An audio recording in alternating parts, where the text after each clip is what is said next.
సహోదరులందరికీ యేసుక్రీస్తు నామంలో వందనాలు. మనందరికీ తండ్రి అయిన దేవునికి స్తుతులు, స్తోత్రములు, కృతజ్ఞతాస్తుతులు చెల్లించుచు ఉన్నాను. ప్రియులారా, మనం ప్రార్థన చేసుకుని వాక్య భాగంలోనికి ప్రవేశిద్దాం. పరలోకమందున్న మా తండ్రి, నీకు స్తుతులు స్తోత్రములు తండ్రి. ఇదిగో తండ్రి, మరొక శ్రేష్టమైన దినాన్ని మా అందరి జీవితాల్లో దయచేశారు. మీకు స్తుతులు స్తోత్రములు. ఇదిగో తండ్రి, ఇంతవరకు తండ్రి మమ్మల్ని కాచి కాపాడి భద్రపరిచిన విధానాన్ని బట్టి నీకే స్తుతులు స్తోత్రములు తండ్రి. ఇదిగో తండ్రి, పరిశుద్ధ గ్రంథం నుండి మేము మరి ఒక అంశమును పరిశీలించుచుండగా ఆత్మ సంబంధమైన సంగతులతోనే సరిపోల్చుకుని సర్వసత్యములు తండ్రి ఉన్నట్టుగా గ్రహించి నీవు ఉన్న మహాలోకంలోకి తండ్రి మేము చేరాలంటే ఏదైతే అనుసరించాలో దానినే మేము అనుసరించే కృపను మాకు దయచేయమని వేడుకొని చూన్నాం. అదేవిధంగా తండ్రి వాక్యము ప్రకటించుచు ఉండగా ఇదిగో తండ్రి పరిశుద్ధాత్మను సహాయముగా ఉంచి సత్యవాక్యమును సరిగా విభజించి బోధించే కృపను దయచేయమని మా ప్రభువును రక్షకుడును అయిన యేసుక్రీస్తు వారి అతి శ్రేష్టమైన నామంలో అడిగి స్తుతించి వేడుకొనుచు ఉన్నాము తండ్రి, ఆమెన్. ప్రియమైన దేవుని వారలారా, మనం ఈరోజు ఒక ప్రత్యేకమైన అంశాన్ని పరిశీలన చేద్దాం. అంశము, నేటి వరకు చనిపోయిన నీతిమంతులు ఎక్కడ ఉన్నారు అనే అంశాన్ని మనం పరిశీలన చేద్దాం. అయితే ఈ విషయమై చాలామంది బోధకులు ఏం బోధించారు అనంటే, చనిపోయిన నీతిమంతులందరూ పరలోకం వెళ్ళిపోయారు, దేవుడు నా లోకంలోనే ఉన్నారు అని చాలామంది చాలా బోధలు చేసేశారు. మరి పరిశుద్ధ గ్రంథం ఏం చెబుతుంది? కొంతమంది అయితే నేను కూడా పరలోకం వెళ్ళొచ్చాను, దేవుడు నా చేయి పట్టుకుని పరలోకానికి తీసుకువెళ్ళాడు అని కూడా కొంతమంది సాక్ష్యాలు మనకు యూట్యూబ్లో కనబడుతూ ఉంటాయి. నిజంగానే అలా జరిగిందా? అలా జరిగే అవకాశం ఏమైనా ఉందా? పరలోకానికే చనిపోయిన నీతిమంతులందరూ వెళ్తున్నారా అన్న ఆ అంశాన్ని మనం పరిశీలించే ప్రయత్నం చేద్దాం.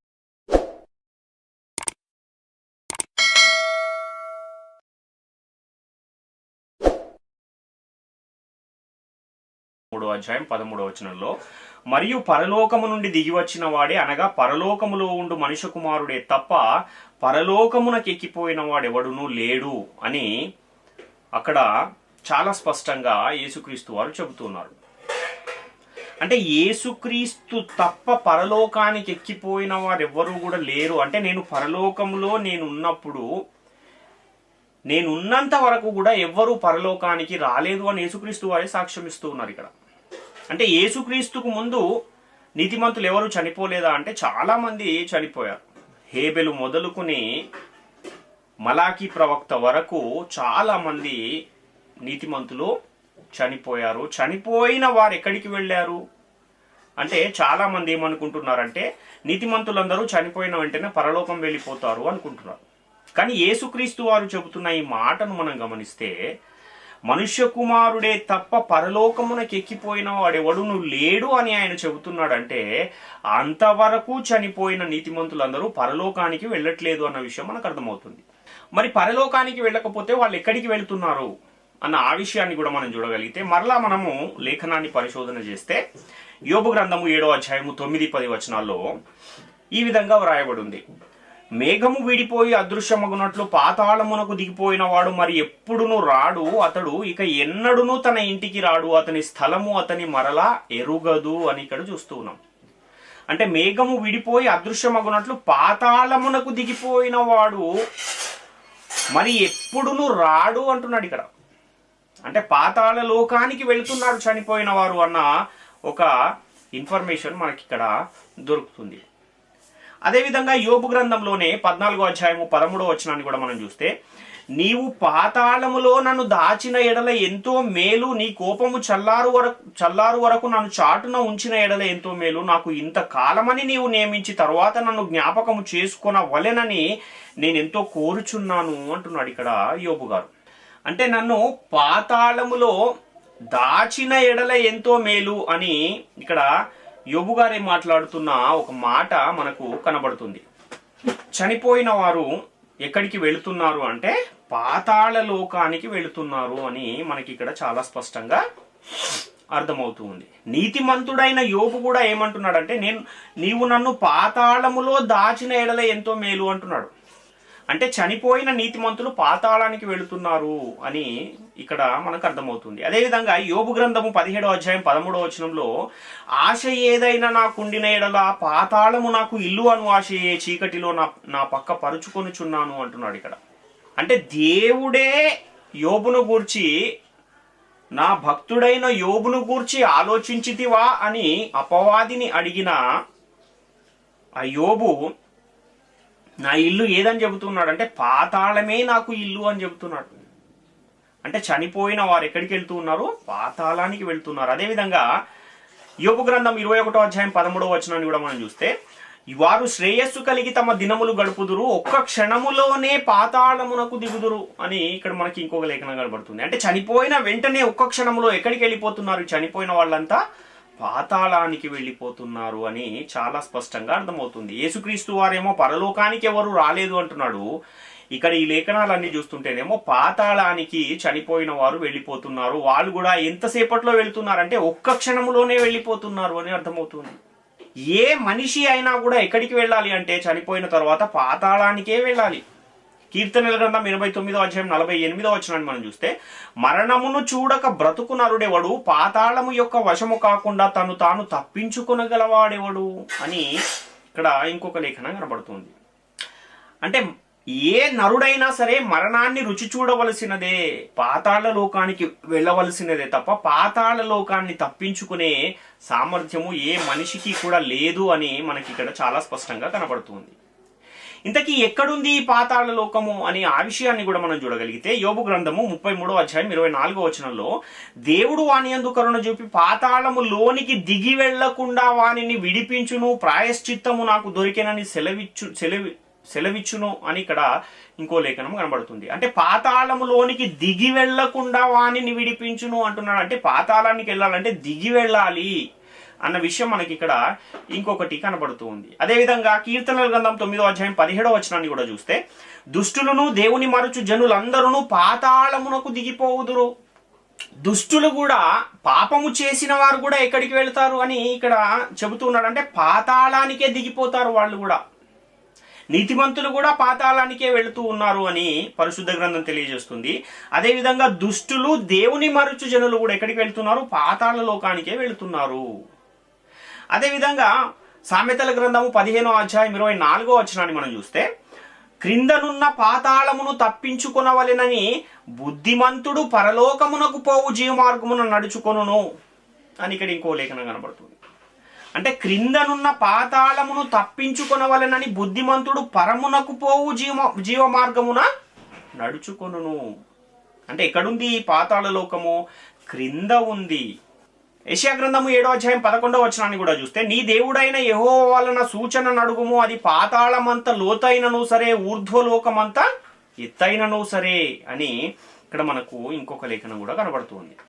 కాబట్టి ప్రియులారా, నీ దేవుడైన యెహోవా వలన సూచన అడుగుము, అది పాతాళమంత లోతైనను సరే, ఊర్ధ్వలోకమంత ఎత్తైనను సరే అంటున్నాడు. అంటే పాతాళ లోకమంత లోతైనను సరే అంటే లోతైనదేది? క్రింద ఉండేదాన్ని లోతుగా ఉందంటాం తప్ప పైన ఉండేదాన్ని లోతుగా ఉంది అనం. కాబట్టి ఈ పాతాళ లోకం ఎక్కడుందంటే భూమి క్రింద ఉంది అన్న విషయము ఇక్కడ మనకు అర్థమవుతుంది.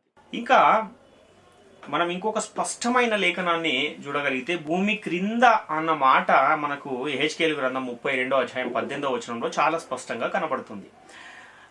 యెహెజ్కేలు గ్రంథం 32వ అధ్యాయం 18వ వచనంలో, నరపుత్రుడా, అల్లరి చేయు ఐగుప్తీయుల సమూహమును గూర్చి అంగలార్చుము, ప్రసిద్ధి నొందిన జనములకు కుమార్తెలు భూమి క్రిందికి దిగిపోయినట్లు భూమి క్రిందికిని పాతాళమునకును పోయిన వారి యొద్దకును వారిని పడవేయుము అంటున్నాడు ఇక్కడ. అంటే ఎక్కడుంది పాతాళ లోకం అంటే భూమి క్రింద ఉంది పాతాళ లోకం. ఆ పాతాళ లోకానికి చనిపోయిన నీతిమంతులు కానీ, చనిపోయిన అనీతిమంతులు కానీ, చనిపోయిన వారు ఎవరైనా సరే ఎక్కడికి వెళుతున్నారు? పాతాళానికి వెళుతున్నారు తప్ప పరలోకానికి ఎవరు కూడా వెళ్ళట్లేదు అన్న విషయాన్ని గమనించాలి ప్రియులారా. కాబట్టి ఎవరెవరైతే చనిపోయిన నీతిమంతులు పరలోకం వెళ్ళిపోతున్నారు అని బోధలు చేసేసారో ఇప్పటికీ, వాళ్ళొక్కసారి ఈ లేఖనాలను పరిశీలించిన తర్వాత తమను తాము సరిచేసుకోవాల్సిన అవసరం ఎంతైనా ఉంది.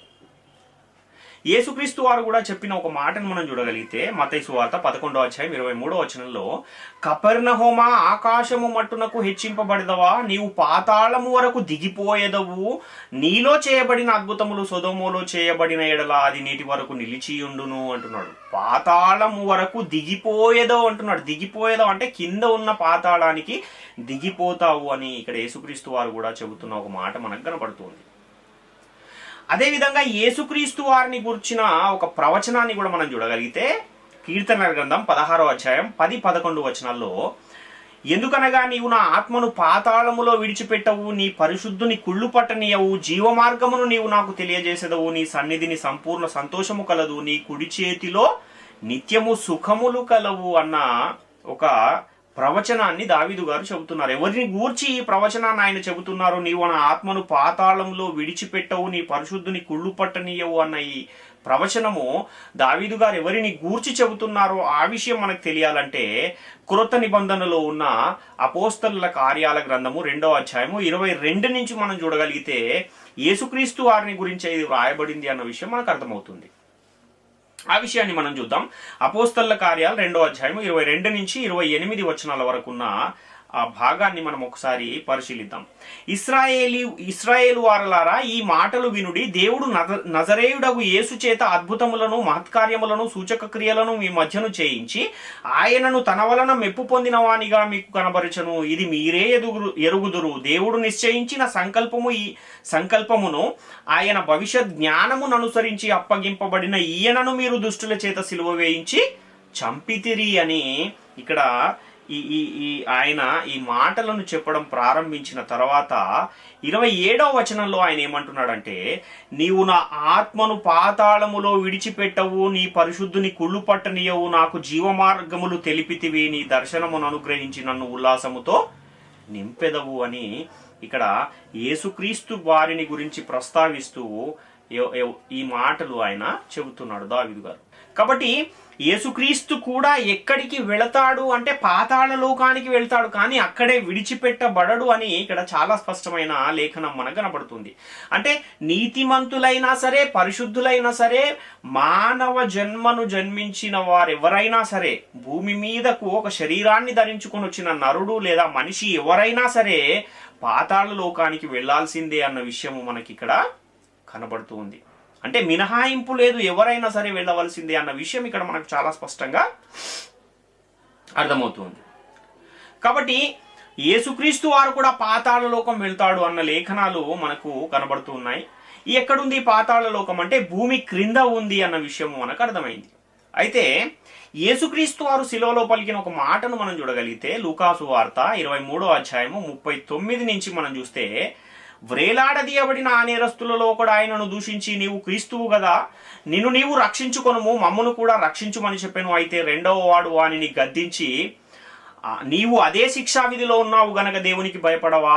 మనకైతే ఇది న్యాయమే, మనము చేసిన వాటికి తగిన ఫలము పొందుచున్నాము గాని ఈయన ఏ తప్పిదమును చేయలేదని చెప్పి ఆయనను చూచి, యేసు నీవు నీ రాజ్యములోనికి వచ్చినప్పుడు నన్ను జ్ఞాపకము చేసుకొనుమనెను.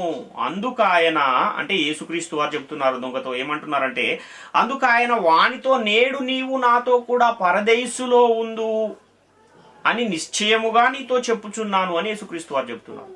అక్కడేమో యేసుక్రీస్తు వారు పాతాళానికి వెళతారు కానీ అక్కడ విడిచిపెట్టబడరు అని అక్కడ ఒక లేఖనం కనబడుతుంది. ఇక్కడేమో నేడు నీవు నాతో కూడా పరదేశులో ఉండు అని ఇక్కడ దొంగతో యేసుక్రీస్తు వారు చెబుతున్న మాటలు కనబడుతున్నాయి. అంటే యేసుక్రీస్తు పాతాళానికి వెళతాడు కానీ అక్కడ విడిచిపెట్టబడడు.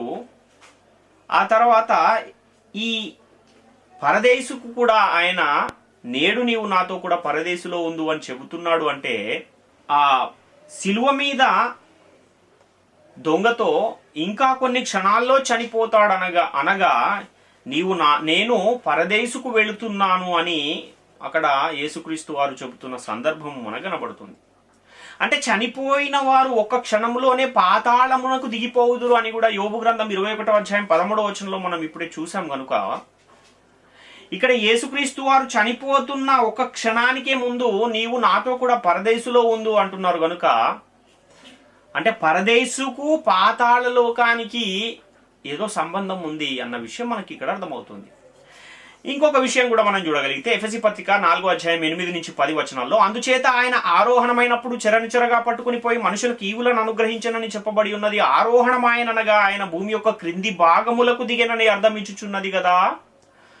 దిగినవాడు తానే సమస్తమును నింపునట్లు ఆకాశ మండలములన్నిటికంటే మరిపైకి ఆరోహణమైన వాడునై ఉన్నాడు అని ఇక్కడ మనకు యేసుక్రీస్తు వారు చనిపోయిన తర్వాత ఏం జరిగిందో అన్న విషయం తెలియజేస్తున్నారు. అంటే ఆరోహణమైనప్పుడు ఏం జరిగింది? చెరంచెరగా పట్టుకొని పోయాడు. కానీ ఆరోహణం అవ్వడానికి ముందు ఆయన ఏం చేశాడు అంటే పరలోకానికి పైకి ఎక్కి వెళ్ళడానికన్నా ముందు ఆయన భూమి క్రింది భాగాలకు దిగాడు అని ఇక్కడ తెలియజేస్తున్నాడు. అంటే పాతాళము భూమి క్రింద ఉంది అనేమో మనకు ఆ లేఖనాలను చూస్తే అర్థమైంది. పరదేశుకు వెళతానన్న యేసుక్రీస్తు భూమి యొక్క క్రింది భాగాలకు దిగాడని కూడా ఇక్కడ తెలియజేస్తున్నాడు. కనుక పరదేశు కూడా ఎక్కడ ఉందంటే భూమి యొక్క క్రింది భాగాలలోనే పరదేశు కూడా ఉంది. అంటే పాతాళ లోకానికి పరదేశుకు ఏదో సంబంధం ఉన్నట్టుగా మనకి ఇక్కడ చాలా స్పష్టంగా కనబడుతుంది. భూమి క్రింద ఏ లోకం ఉంది అంటే పాతాళ లోకం ఉంది.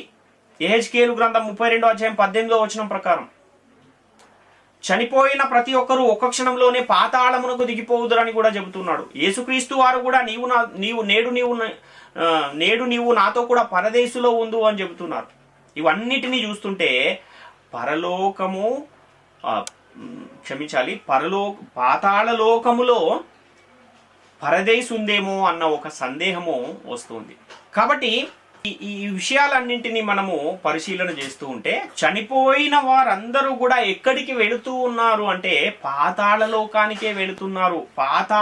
పాతాళాన్ని తప్పించుకునగలవాడు ఎవడును లేడు అని మనకు లేఖనం కనబడుతుంది. ఒక్క క్షణములోనే నీవు పాతాళమునకు దిగిపోదు అని కూడా ఇక్కడ లేఖనం కనబడుతూ ఉంది. కనుక చనిపోయిన వారందరూ ఎక్కడికి వెళ్తున్నారంటే పాతాళ లోకానికి వెళ్తున్నారు తప్ప పరలోకానికి ఎవరు కూడా వెళ్ళట్లేదు అన్న విషయం అర్థమవుతుంది. కాబట్టి మనం ఇప్పుడు తెలుసుకోవాల్సింది ఏంటి అంటే పాతాళ లోకం ఎక్కడుంది, అలాగే పరదేశ్ అనేది ఎక్కడుంది, ఈ నీతిమంతులు పాతాళ లోకంలో ఎక్కడికి వెళ్తున్నారు, పాపం చేసిన వారు పాతాళ లోకంలో ఎక్కడికి వెళ్తున్నారు అన్న ఈ విషయాలను మనము తెలుసుకోవాల్సిన అవసరం ఉంది. కాబట్టి ఈ విషయం మనకు తెలియాలంటే ధనవంతుడు లాజరును గూర్చి యేసుక్రీస్తు వారు చెప్పిన ఒక చరిత్రలో జరిగిన ఒక సందర్భాన్ని ఆయన ఎత్తిచూపి చెబుతూ ఉన్న ఆ విషయాన్ని మనం చూడగలిగితే లూకా సువార్త 16:19 నుంచి చివరి వరకు ఉన్న ఆ సందర్భం అంతా మనం చదువుకుంటూ పోతే అక్కడ చాలా స్పష్టమైన ఆధారాలు మనకు కనబడతాయి. లూకా సువార్త 16:19 నుండి మనము చూద్దాం. ధనవంతుడొకడుండెను. అతడు ఊదారంగు బట్టలను సన్నపునార వస్త్రములను ధరించుకుని ప్రతిదినము బహుగా సుఖించుచుండువాడు. లాజరు అను ఒక దరిద్రుడుండెను. వాడు కురుపులతో నిండిన వాడై ధనవంతుని ఇంటి వాకిట పడి ఉండి అతని బల్ల మీద నుండి పడు రొట్టె ముక్కలతో ఆకలి తీర్చుకొనగోరెను. అంతేకాదు కుక్కలు వచ్చి వాని కురుపులు నాకెను. ఆ దరిద్రుడు చనిపోయి దేవదూతల చేత అబ్రహాము రొమ్మున ఆనుకొనుటకు కొనిపోబడెను. ధనవంతుడు కూడా చనిపోయి పాతిపెట్టబడెను. అప్పుడు అతడు పాతాళములో బాధపడుచు కన్నులెత్తి దూరము నుండి అబ్రహామును అతని రొమ్మున ఆనుకుని ఉన్న లాజరును చూచి తండ్రివైన అబ్రహామా నాయందు కనికరపడి తన వ్రేలి కొనను నీళ్లలో ముంచి నా నాలుకను చల్లార్చుటకు లాజరును పంపుము, నేను ఈ అగ్నిజ్వాలల్లో యాతన పడుచున్నానని కేకలు వేసి చెప్పాను అని ఇక్కడ ఈ లేఖనం మనకు కనబడుతుంది. అంటే ఇక్కడ ఒక ధనవంతుడు మరియు లాజరు ఇద్దరు ఉన్నారు. ధనవంతుడేమో సుఖపడుతూ బ్రతికాడు, లాజరేమో బాధపడుతూ భూమి మీద బ్రతికాడు. ఇద్దరు చనిపోయారు. చనిపోయిన వెంటనే లాజరేమో అబ్రహాము రొమ్మును అనుకొనుటకు వెళ్ళిపోతే ఆ ధనవంతుడేమో అగ్నిజ్వాలలో యాతన పడుచు ఉన్నాడు. అక్కడ ఆ అగ్ని జ్వాలలలో యాతన పడుచు ఉన్న ధనవంతునికి ఎవరు కనబడుతూ ఉన్నారంటే అబ్రహాము రొమ్మున ఆనుకుని ఉన్న లాజరు కనబడుతూ ఉన్నాడు. అదేవిధంగా వాళ్ళు మాట్లాడుకునే వీలు కూడా ఉంది అన్నట్టుగా మనకి ఇక్కడ చాలా స్పష్టంగా అర్థమవుతుంది. ఎందుకంటే ఏమడుగుతున్నాడు ఆయన?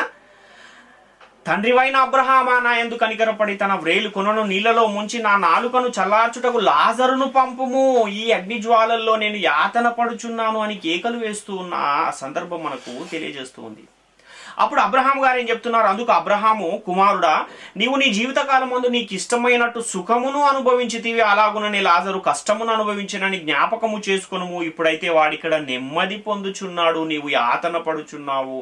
అంతేకాక ఇక్కడ నుండి మీ యొద్దకు గోరు వారు దాటి పోజాలకుండునట్లును, అక్కడ వారు మా యొద్దకు దాటి రాజాలకుండునట్లును మాకును మీకును మధ్య మహా అగాధం ఉంచబడి ఉన్నది అని చెప్పాను. అప్పుడు అతడు, తండ్రి, అలాగైతే నాకు 5 సహోదరులు ఉన్నారు, వారును ఈ వేదనకరమైన స్థలమునకు రాకుండా వారికి సాక్ష్యమిచ్చుటకై నా తండ్రి ఇంటికి వాని పంపవలెనని నిన్ను వేడుకొనుచున్నాను అని ఇక్కడ ఒక రిక్వెస్ట్ పెడుతున్నాడు ధనవంతుడు అబ్రహాం గారికి. అంటే ఇక్కడ ఈ పాతాళ లోకములోనే ఒక మహా అగాధం అనేది ఉంది. ఆ మహా అగాధము ఒకే స్థలాన్ని 2 స్థలాలుగా వేరుపరుస్తూ ఉంది. ఒకటేమో నెమ్మది పొందే స్థలం అయితే ఇంకోటేమో వేదనకరమైన స్థలముగా అక్కడ మనకు చాలా స్పష్టంగా కనబడుతూ ఉంది.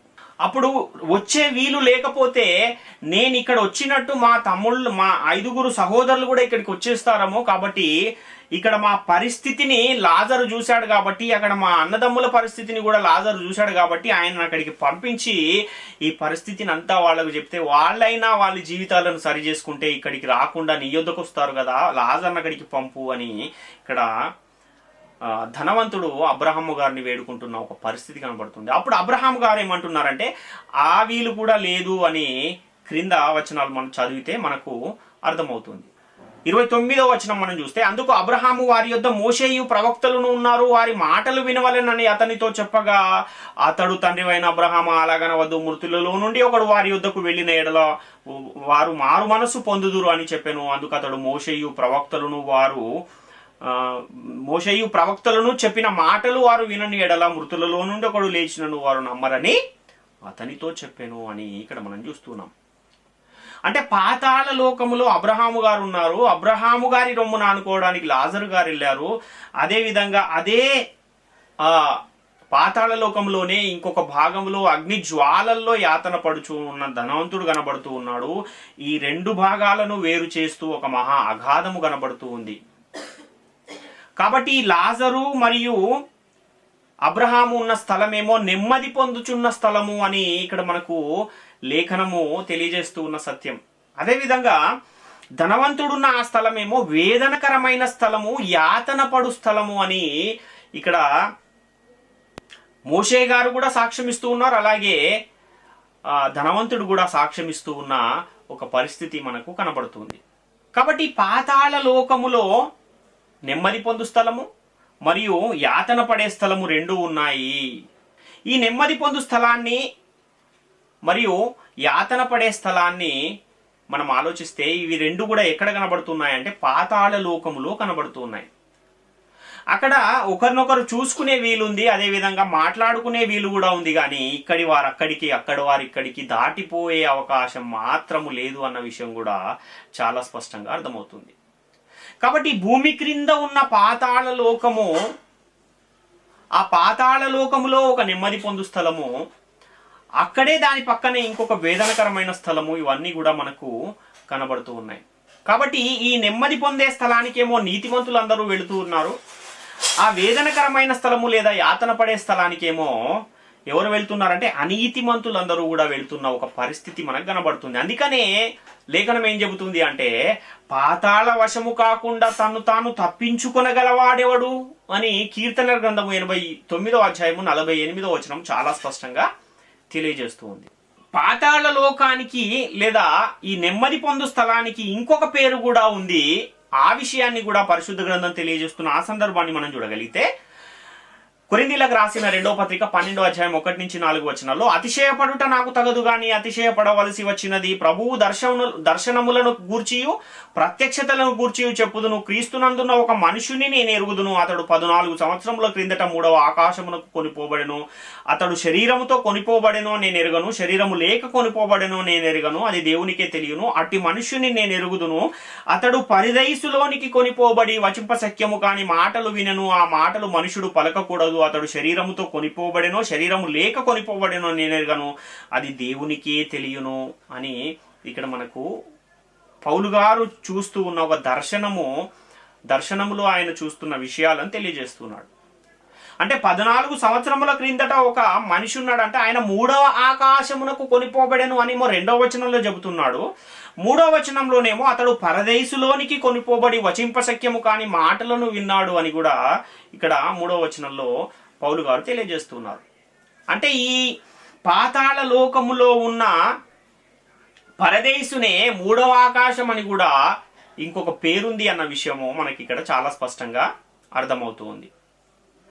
కాబట్టి ఇప్పుడు మనం ఆలోచన చేయగలిగితే పాతాళ లోకానికి వెళ్ళిన వారు ఎప్పటి వరకు అక్కడే ఉంటారు అన్న ఆ విషయాన్ని కూడా మనం ఒకసారి ఆలోచన చేయగలిగితే, ఈ చనిపోయిన వారు ఎప్పటి వరకు అక్కడే విశ్రమిస్తారో, అక్కడే నిద్రిస్తూ ఉంటారు అని మనం ఆలోచన చేయగలిగితే, యోబు గ్రంథంలోనే 14వ అధ్యాయం 10 నుంచి 12 వచనాలు మనం చూడగలిగితే, అయితే నరులు మరణమై కదలలేక పడియుందురు, నరులు ప్రాణము విడిచిన తర్వాత వారు ఏమైపోవుదురు, తటాక జలములు ఎట్లు ఇంకిపోవునది, నీరు ఎట్లు ఎండి హరించిపోవునో అలాగుననే నరులు పండుకొని తిరిగి లేవరు, ఆకాశము గతించిపోవు వరకు వారు మేలుకొనరు, ఎవరును వారిని నిద్ర లేపజాలరు అంటున్నాడు ఇక్కడ. అంటే చనిపోయిన వారు ఇంకా ఎప్పుడు కూడా తిరిగి లేవరు, వారిని ఎవరు కూడా నిద్ర లేపజాలరు. ఎప్పటి వరకు వాళ్ళని నిద్ర లేపజాలరు అంటే ఆకాశములు గతించిపోవు వరకు వారిని ఎవరు కూడా నిద్ర లేపజాలరు అని ఇక్కడ చాలా స్పష్టమైన ఒక లేఖనం మనకు కనబడుతుంది. ఎప్పుడు ఈ ఆకాశములు గతించిపోతాయి అన్న ఆ ప్రశ్నకు కూడా మనము సమాధానాన్ని వెతకగలిగితే, కొరింథీయులకు రాసిన 2వ పత్రిక 3వ అధ్యాయంలో 10 నుంచి 12 వచనాలు మనం చూడగలిగితే, అయితే ప్రభువు దినము దొంగ వచ్చినట్లు వచ్చును, ఆ దినమున ఆకాశములు మహాధ్వనితో గతించిపోవును, పంచభూతములు మికటమైన వేండ్రముతో లయమైపోవును, భూమియు దాని మీదనున్న కృత్యములను కాలిపోవును, ఇవన్నీ ఇట్లు లయమైపోవునవి గనుక ఆకాశములు రవులుకొని లయమైపోవునట్టు పంచభూతములు మహావేంద్రముతో కరిగిపోవునట్టు దేవుని దినపు రాకడ కొరకు కనిపెట్టుచు దానిని ఆశతో అపేక్షించుచు మీరు పరిశుద్ధమైన ప్రవర్తనతోనూ భక్తితోనూ ఎంతో జాగ్రత్త గలవారై ఉండవలెను అని ఇక్కడ పేతురు గారు తెలియజేస్తున్నారు. అంటే ప్రభువు దినము అనేది ఒకటి ఉంది, అది దొంగ వచ్చినట్లు వస్తుంది. ఆ ప్రభు వచ్చిన దినాన ఏం జరుగుతుందంటే ఆకాశములు మహాధ్వనితో గతించిపోతాయి, పంచభూతములు మికటమైన వేంద్రముతో లయమైపోతాయి అని ఇక్కడ తెలియజేస్తున్నాడు. ఎప్పుడు ఇదంతా జరుగుతుంది అంటే యేసుక్రీస్తు 2వ రాకడలో ఆకాశములు అనేవి గతించిపోతాయి. అంటే ఆకాశములు గతించిపోవు వరకు వారు మేలుకొనరు, ఎవరును వారిని నిద్ర లేపజాలరు. అంటే యేసుక్రీస్తు 2వ రాకడ వరకు కూడా ఆ పాతాళ లోకములో నెమ్మది పొందు స్థలములో ఉన్నవారు ఏం చేస్తున్నారు, అక్కడ నిద్రిస్తూ ఉన్నారు. వాళ్ళు అక్కడ విశ్రాంతి పొందుతూ ఉన్నారు. అక్కడ ఉన్న వారిని యేసుక్రీస్తు 2వ రాకడ వరకు కూడా వాళ్ళని ఎవరు కూడా లేపజాలరు అని ఇక్కడ చాలా స్పష్టమైన లేఖనము మనకు కనబడుతుంది. అందుకనే యేసుక్రీస్తు వారు కూడా పరలోకానికి ఎవరు కూడా రాలేదు అంటున్నాడు. అదేంటి, యేసుక్రీస్తు ఈ లోకానికి రాకముందు ఎవరు చనిపోలేదా అంటే చాలా మంది చనిపోయారు. మరి చనిపోయిన నీతిమంతులు ఎక్కడికి వెళ్ళారు? ఎక్కడికి వెళ్ళాలనేది దేవుని సంకల్పము అంటే పరలోకానికే వెళ్ళాలని దేవుని సంకల్పం. ఎందుకంటే మీరు పరదేశులను యాత్రికులను అయ్యున్నారు. మీరు ఏ దేశము నుండి వచ్చితురో ఆ దేశమును జ్ఞాపకమందుంచుకున్న ఎడల మరలా తిరిగి వచ్చుటకు మీకు వీలు కలిగి ఉండును అని కూడా హెబ్రీ పత్రికలో ఒక లేఖనం మనకు కనబడుతుంది. కాబట్టి పరలోకము నుండి మనం వచ్చాం కనుక మరలా పరలోకమునికే వెళ్ళాలి. పరలోకానికి వెళ్ళాలి అంటే భూమి మీదకి వచ్చిన మనము ఎలా ఉండాలి అని అంటే దేవుడు మనకు ఇచ్చిన ఆజ్ఞలను అనుసరించి జీవించాలి, పరిశుద్ధముగా నిర్దోషముగా ఉండాలి. అదే విధముగా దేవునికి ఇష్టలమై ఉండాలి, విశ్వాసులమై ఉండాలి. అప్పుడే మనం పరలోకానికి వెళ్ళగలిగే స్థితిలో ఉంటాం. మరి ఆ పరలోకానికి వెళ్ళాలంటే ఎప్పుడు అది జరుగుతుంది అని అంటే యేసుక్రీస్తు వారి 2వ రాకడలో అది జరుగుతుంది. మరి ఆ 2వ రాకడ వరకు కూడా వీళ్ళు ఎక్కడుండాలి అని అంటే పాతాళ లోకములోని నెమ్మది పొందు స్థలములో లేక విశ్రమించు స్థలములో ఉండాలి అన్న విషయము చాలా స్పష్టంగా మనకు అర్థమవుతుంది. ఇప్పుడు దావీదు గారు దేవుని హృదయానుసారుడే కదా. ఆ దావీదు గారు ఎక్కడికి వెళ్ళారు చనిపోయిన తర్వాత అన్న ఆ విషయాన్ని కూడా మనం ఒకసారి చూడగలిగితే అపోస్తల కార్యాలు 13వ అధ్యాయం 36-37 వచనాల్లో దావీదు దేవుని సంకల్పము చొప్పున తన తరము వారికి సేవ చేసి నిద్రించి తన పితరుల యొద్దకు చేర్చబడి కుళ్ళిపోయాను గాని దేవుడు లేపిన వాడు కుళ్ళు పట్టలేదు అని ఇక్కడ చూస్తున్నాం. దేవుని సంకల్పాన్ని నెరవేర్చాడు, తన తరము వారికి సేవ చేశాడు, నిద్రించి ఎక్కడికి వెళ్ళాడు? ఆయన తన పితరుల యొద్దకు చేర్చబడి కుళ్ళిపోయాడు. ఇంతకీ దావీదు గారి పితరులు ఎవరు అన్న ఆ విషయాన్ని కూడా మనం చూడగలిగితే నిర్గమకాండ 3వ అధ్యాయం 15వ వచనంలో, మరియు దేవుడు మోషేతో ఇట్లా, నేను మీ పితరుల దేవుడైన యెహోవా అనగా అబ్రహాము దేవుడు, ఇస్సాకు దేవుడు, యాకోబు దేవుడునైన యెహోవా మీ యొద్దకు నన్ను పంపిన నీవు ఇశ్రాయేలీలతో చెప్పవలెను, నిరంతరము నా నామము ఇదే, తరతరములకు ఇది నా జ్ఞాపకార్థ నామము అని మోషే గారితో మాట్లాడుతున్న సందర్భంలో చెబుతున్నాడు. ఎవరు ఈ దావీదు గారి పితరులు అంటే అబ్రహాము, ఇస్సాకు, యాకోబు. కాబట్టి ఈ పితరులలో ఒకరైనా ఎక్కడున్నారో మనకు తెలిస్తే అప్పుడు వీళ్ళందరూ కూడా ఎక్కడికి వెళ్తూ ఉన్నారు అన్న విషయం మనకు అర్థమవుతుంది. ఇంతకు ముందే మనము లూకా సువార్త 16వ అధ్యాయంలో ధనవంతుడు లాజరు సందర్భాన్ని చదువుకున్నప్పుడు అక్కడ మనకి ఎవరు కనబడ్డారు? అబ్రహాము గారు కనబడ్డారు. లూకా సువార్త 16వ అధ్యాయంలో 22-23 వచనాల్లో, ఆ దరిద్రుడు చనిపోయి దేవదూతల చేత అబ్రహాము రొమ్మున ఆనుకొనుటకు కొనిపోబడెను, ధనవంతుడు కూడా చనిపోయి పాటి పట్టబడెను. అప్పుడు అతడు పాతాళంలో బాధపడుచు కన్నులెత్తి దూరము నుండి అబ్రహామును అతని రొమ్మున ఆనుకున్న లాజరును చూచి, తండ్రివైన అబ్రహామా, నా యందు కనికరపడి తన వ్రేలి కొనను నీళ్లలో ముంచి నా నాలుకను చల్లార్చుటకు లాజరును పంపుము, నేను ఈ అగ్నిజ్వాలలో యాతన పడుచున్నాను అని కేకలు వేసి చెప్పెను అని ఇక్కడ చూస్తున్నాం. ఎక్కడున్నాడు ఈయన అంటే పాతాళ లోకములో నెమ్మది పొందు స్థలములో ఎవరు కనబడుతున్నారు? అబ్రహాము గారు కనబడుతున్నారు. ఇప్పుడు దావీదు గారు కూడా చనిపోయి పరలోకమునకు ఎక్కిపోలేదు, కానీ పితరుల యొద్దకు చేర్చబడ్డారు. అంటే అబ్రహాము గారున్న ఆ పాతాళ లోకములోని నెమ్మది పొందు స్థలానికి ఎవరు కూడా వెళ్ళుండాలి అని అంటే దావీదు గారు కూడా వెళ్ళుండాలి. అలానే దావీదు గారితో పాటు నీతిమంతులుగా భూమి మీద జీవించిన ప్రతి ఒక్కరు కూడా ఎక్కడికి వెళ్ళాలి అని అంటే వాళ్ళందరూ కూడా అబ్రహాము యొద్దకే వెళ్తారు. ఈ పాత నిబంధనలో నీతిమంతులందరూ ఎక్కడికి వెళ్ళారు? హేబెలు మొదలుకొని నేటి వరకు నిద్రించిన నీతిమంతులు ఎక్కడున్నారు అన్న ఒక అంశాన్ని మన ఛానల్లో ఇదివరకే మనము పెట్టి ఉన్నాము. ఆ అంశాన్ని గనక మొత్తము 2 భాగాలుగా ఉంది. దాన్ని గనక మొత్తం వినగలిగితే అసలు ఈ చనిపోయిన నీతిమంతులు హేబేలు మొదలుకొని నేటి వరకు ఎక్కడున్నారు అన్న విషయం చాలా స్పష్టంగా అర్థమవుతుంది. మరి ఎందుకని చాలా మంది చనిపోయిన వాళ్ళంతా పరలోకం వెళ్ళిపోయారని చెబుతున్నారంటే, పరిశోధన లేక, వాక్యాలను సరిపోల్చలేక, ఆత్మ సంబంధమైన సంగతులతో సరిపోల్చలేక, ఎక్కడో ఒక వాక్యం కనబడితే దాన్నే తీసుకుని ఇదే నిజం అనుకుని చాలా మంది ఏం బోధిస్తున్నారంటే చనిపోయిన వాళ్ళంతా పరలోకం వెళ్ళిపోయారు అని బోధిస్తున్నారు. కానీ ఆ బోధను పరిశుద్ధ గ్రంథం ఒప్పుకుంటుందా అంటే ఎంత మాత్రం ఒప్పుకునే పరిస్థితి లేదు. మనం ఏది మాట్లాడినా వాక్యము దానిని ఏం చేయాలి? బలపరిచే విధంగా ఉండాలి. మన ఉద్దేశాలను వాక్యానికి రుద్దకూడదు, కానీ ఆ వాక్యానికి తగ్గట్టుగా మనం ఆలోచించాలి. మన ఉద్దేశాలే వాక్యానుసారంగా ఉండాలి తప్ప మన వాక్యానుసారంగా వాక్యాన్ని మలిచేసి మనము తప్పుడు బోధలు చేయకూడదు అన్న విషయాన్ని మనం గమనించాలి.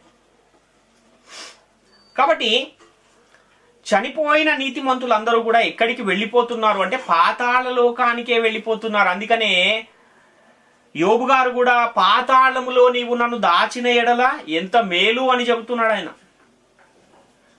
నాకు ఒక్క ఆశయే ఉన్నది, అది పాతాళము నా ఇల్లు అను ఆశయే అని యోబు గారు చెబుతున్నారు. అదేవిధంగా మనుషులందరూ కూడా చనిపోయిన తర్వాత పాతాళ వశము కాకుండా తాను తప్పించుకొనగలవాడేవాడు అని కూడా పరిశుద్ధ గ్రంథం తెలియజేస్తూ ఉంది. చనిపోయిన వారందరూ ఒక్క క్షణములోనే పాతాళమునకు దిగిపోవుదురు అని కూడా మనకు లేఖనము కనబడుతూ ఉంది. కాబట్టి చనిపోయిన వారంతా ఎక్కడికి వెళ్తున్నారంటే పరలోకానికి మాత్రం వెళ్ళట్లేదు, పాతాళ లోకములోని నెమ్మది పొందు స్థలములో వాళ్ళు ఉన్నారు అన్న విషయం గమనించాలి. ఎప్పటి వరకు వాళ్ళు అక్కడే ఉంటారు అంటే మనమందరము కూడా వారితో పాటు చేరిన తర్వాత, అప్పుడు యేసుక్రీస్తు వారు రెండవసారి వచ్చిన తర్వాత అప్పుడు అందరము కలిసి పరలోకానికి వెళ్ళే ఒక పరిస్థితి ఉంది. హెబ్రీ పత్రిక 11వ అధ్యాయం 39-40 వచనాలు చూస్తే, వీరందరూ తమ విశ్వాసము ద్వారా సాక్ష్యము పొందిన వారైనను మనము లేకుండా సంపూర్ణులు కాకుండా నిమిత్తము దేవుడు మన కొరకు మరి శ్రేష్టమైన దానిని ముందుగా సిద్ధపరచను గనుక వీరు వాగ్దాన ఫలమును అనుభవించలేదు అంటున్నాడు. ఈ హెబ్రీ పత్రిక 11వ అధ్యాయం మొదటి నుంచి మనం చూస్తే హేబెలు కాడి నుంచి మొదలుపెట్టి దేవునికి విశ్వాసముగా నమ్మకముగా బ్రతికిన వారిని అందరినీ ప్రస్తావిస్తూ వచ్చి 39వ వచనంలో ఏమంటున్నాడంటే, వీరందరూ తమ విశ్వాసము ద్వారా సాక్ష్యము పొందిన వారైనను మనము లేకుండా సంపూర్ణులు కాకుండా నిమిత్తము దేవుడు మన కొరకు మరి శ్రేష్టమైన దాన్ని ముందుగా సిద్ధపరచును గనుక వీరు వాగ్దాన ఫలమును అనుభవించలేదు అంటున్నాడు.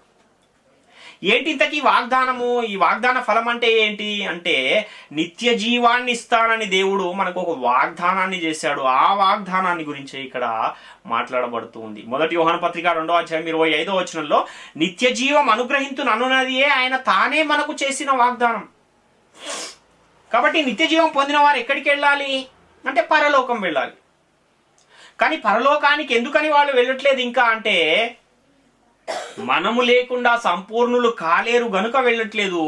ఇంకొకటి, యేసుక్రీస్తు రెండవ రాకడ సంభవించలేదు గనుక వారు వెళ్ళట్లేదు. వాళ్ళంతా పరలోకం వెళ్ళక ఎక్కడున్నారు అంటే పాతాళ లోకములోని నెమ్మది పొందు స్థలములో విశ్రమించుచున్నారు, నెమ్మది పొందుచున్నారు. ప్రకటన గ్రంథము 6వ అధ్యాయము 9 నుంచి 11 వచనాలు కూడా మనం చూస్తే, ఆయన 5వ ముద్రను విప్పినప్పుడు దేవుని వాక్యము నిమిత్తమును తామిచ్చిన సాక్ష్యము నిమిత్తమును వధింపబడిన వారి ఆత్మలను బలిపీఠము క్రింద చూచి తిని, వారు నాదా సత్యస్వరూపి పరిశుద్ధుడా ఇందాక తీర్పు తీర్చకయు మా రక్తము నిమిత్తము భూనివాసులకు ప్రతిదండన చేయకయు ఉందు అని బిగ్గరగా కేకలు వేసిరి. తెల్లని వస్త్రం వారిలో ప్రతివానికి ఇవ్వబడిను, మరియు వారి వలనే చంపబడబో వారి సహదాసుల యొక్కయు సహోదరుల యొక్కయు లెక్క పూర్తి అగు వరకు ఇంకా కొంచెము కాలము విశ్రమింపవలెనని వారితో చెప్పబడెను అని ఇక్కడ చూస్తున్నాం. అంటే బలిపీఠము క్రింద వధింపబడిన ఆత్మలు కొన్ని కనబడుతూ ఉన్నాయి. ఏంటి బలిపీఠం అంటే ఏంటి ఇంతకీ అంటే, యేసుక్రీస్తు వారు ఎక్కడ బలైపోయారంటే భూమి మీద బలైపోయారు. కాబట్టి భూమి అనేది బలిపీఠం అయితే, ఆ భూమి క్రింద, బలిపీఠం క్రింద అంటే భూమి క్రిందనున్న ఆత్మలు, వధింపబడిన ఆత్మలు. పాతాళ లోకం కూడా ఎక్కడుందంటే భూమి క్రిందనున్న పాతాళ లోకం అని మనం ఇంతకుముందే ఒక లేఖనాన్ని పరిశీలించాం. కాబట్టి బలిపీఠము క్రిందనున్న ఆత్మలంటే పాతాళము లోకములోని నెమ్మది పొందు స్థలములో లేదా పరదేశులో ఉన్న ఆత్మలు ఏం చేస్తున్నారంటే దేవునికి మొరపెడుతూ ఉన్నారు, ఇంకెంతకాలం మేము ఇక్కడ ఉండాలయ్యా, ఈ భూనివాసులకు మా రక్తము నిమిత్తం ప్రతిదండన చేసేస్తే తొందరగా మేము నీ యొద్దకు వచ్చేస్తాము అని వాళ్ళు దేవునికి మొరపెట్టినప్పుడు వాళ్ళకు వచ్చిన సమాధానం ఏంటంటే, ఇంకా చంపబడబో వారి సహదాసుల యొక్క లెక్క పూర్తి అవ్వలేదు కనుక మీరు ఇంకా కొంచెం కాలం అక్కడ ఏం చేయాలి, విశ్రమించాలి అని చెబుతున్నాడు. అంటే మీరు అక్కడ నెమ్మదే కదా పొందుతున్నారు, ఏమైనా బరువులు మోస్తున్నారా, ఇంకా కొంచెం కాలం ఆగండి అని చెబుతున్నాడు వాళ్ళకి. కాబట్టి నిత్యజీవం ఎప్పుడు పొందుతారు నీతిమంతులు అంటే, మనము లేకుండా వారు సంపూర్ణులు కాలేరు అంటున్నాడు. ఇంకా సహదాసుల యొక్క లెక్క పూర్తి కాలేదు అంటున్నాడు. అందువల్లనే బలిపీఠము క్రిందనున్న ఆత్మలు అనగా భూమి క్రింద పాతాళ లోకములో పరదేశులో ఉన్న ఆత్మలు ఇంకా కొంచెము కాలము మీరు విశ్రమించాలి అని వారికి సమాధానం వచ్చింది పరలోకం నుండి. కాబట్టి భూమి క్రింద ఈ లోకం ఉందని వాక్యం చెబుతుంది. ఏ లోకం ఉంది అంటే పాతాళ లోకం ఉంది. మనం ఎప్పుడు సంపూర్ణం అవుతాము లేక ఎప్పుడు క్రీస్తుతో కూడా పరలోకం వెళ్తామంటే దానికి కూడా మనము ఒక లేఖనాన్ని చూడగలిగితే 1 తెస్సలోనిక పత్రిక 4వ అధ్యాయంలో 15 నుంచి 17 వచనాల్లో, మేము ప్రభువు మాటను బట్టి మీతో చెప్పున్నదేమనగా ప్రభువు రాకడ వరకు సజీవులమై నిలిచి ఉండు మనము నిద్రించిన వారి కంటే ముందుగా ఆయన సన్నిధి చేరము, ఆర్భాటముతోను ప్రధాన దూత శబ్దముతోను దేవుని బూరతోను పరలోకము నుండి ప్రభు దిగివచ్చును, క్రీస్తునందుండి మృతులైన వారు మొదట లేతురు, ఆ మీదట సజీవులమై నిలిచి ఉండు మనము వారితో కూడా ఏకముగా ప్రభువుని ఎదుర్కొనుటకు ఆకాశ మండలమునకు మేఘముల మీద కొనిపోవడము కాగా మనము సదాకాలము ప్రభువుతో కూడా ఉందుము అంటున్నాడు. అంటే యేసుక్రీస్తు రెండవసారి వచ్చినప్పుడు ఏం జరుగుతుంది అనంటే, క్రీస్తునందుండి మృతులైన వారు అంటే అప్పటికీ బ్రతికి ఉన్న వారికంటే ముందే చనిపోయిన నీతిమంతులందరూ కూడా మొదట లేస్తారు. ఆ తర్వాత క్రీస్తులో ఉండి జీవించి ఉన్నవారేమో మార్పు చెందుతారు. అలా మార్పు చెందిన తర్వాత అందరూ కలిసి ప్రభువుని ఎదుర్కొనుటకు ఆకాశ మండలానికి వెళ్తారు. ఆకాశ మండలానికి ఎందుకు వెళ్తారంటే, ప్రభు వచ్చి ఆకాశ మండలంలో ఉంటాడు, మధ్య ఆకాశంలో. ఆయన భూమి మీదికి రాడు. కాబట్టి మధ్యాకాశంలో ఉన్న యేసుక్రీస్తుని ఎదుర్కొనుటకు మనం అందరము మేఘముల మీద కొనిపోబడతాము. ఆ తర్వాత సదాకాలము ప్రభువుతో కూడా ఉంటాము అని ఇక్కడ చాలా స్పష్టంగా మనకు లేఖనం తెలియజేస్తుంది. కాబట్టి మనము కానీ ఇప్పటికీ పాతాళ లోకంలో ఉన్న నీతిమంతులు గాని ఎప్పుడు పరలోకం వెళతారు అంటే క్రీస్తు రెండవ రాకడ వరకు కూడా పాతాళ లోకంలో నీతిమంతులు ఉన్నవారు అక్కడే ఉంటారు. ఒకవేళ నీతిమంతులుగా భూమి మీద జీవిస్తున్న వారు వాళ్ళకి ఆయుష్ ఉంటే భూమి మీదనే ఉంటారు. యేసుక్రీస్తు వచ్చినప్పుడు చనిపోయిన వారేమో మొదట లేస్తారు, బ్రతికి ఉన్న వారేమో మార్పు చెందుతారు, ఆ తర్వాత అందరూ కలిసి పరలోకానికి వెళతారు అని ఇక్కడ చాలా స్పష్టంగా లేఖనం తెలియజేస్తుంది. కానీ చాలా మంది చనిపోయిన వారంతా పరలోకం వెళ్ళిపోతున్నారు అని ప్రకటిస్తూ ఉన్నారు. అది వాక్యానుసారమైన బోధ కాదు అన్న విషయాన్ని గమనించాలి, గ్రహించాలి. ఎందుకంటే లేఖనము ఏదైతే లేఖనము దేన్నైతే సపోర్ట్ చేస్తుందో, లేఖనం దేన్నైతే సమర్థిస్తుందో దాన్నే మనం చెప్పాలి తప్ప, లేఖనము లేకపోయినా ఒక లేఖనాన్ని తీసుకుని దాన్ని అటు తిప్పి మన ఉద్దేశాన్ని అందులో కలిపేసి వాక్యాన్ని ప్రకటించకూడదు. ఒకవేళ అలా చేస్తే అది పరిశుద్ధాత్మకు విరోధమైన పాపముగా మారే ప్రమాదం ఉంది. జాగ్రత్త. కాబట్టి ప్రియులారా, చాలా జాగ్రత్తగా లేఖనాలను పరిశోధించి వాక్యానుసారముగా మీ జీవితములో మీరు గడుపుతూ దేవుని కొరకు, మీరు దేవుని దినపు రాకడ కొరకు భయభక్తులు కలిగి ఎదురు చూడాలి అని పేతురుపత్రిక 2వ పేతురుపత్రిక 3వ అధ్యాయంలో చెబుతున్నట్టుగా ప్రతి ఒక్కరు కూడా దేవుని పట్ల ఆసక్తి కలిగి భయభక్తులు కలిగి ఉండాలని మిమ్మల్ని వేడుకొనుచు ఈ నా మాటలను ముగిస్తున్నాను. అందరికీ వందనాలు.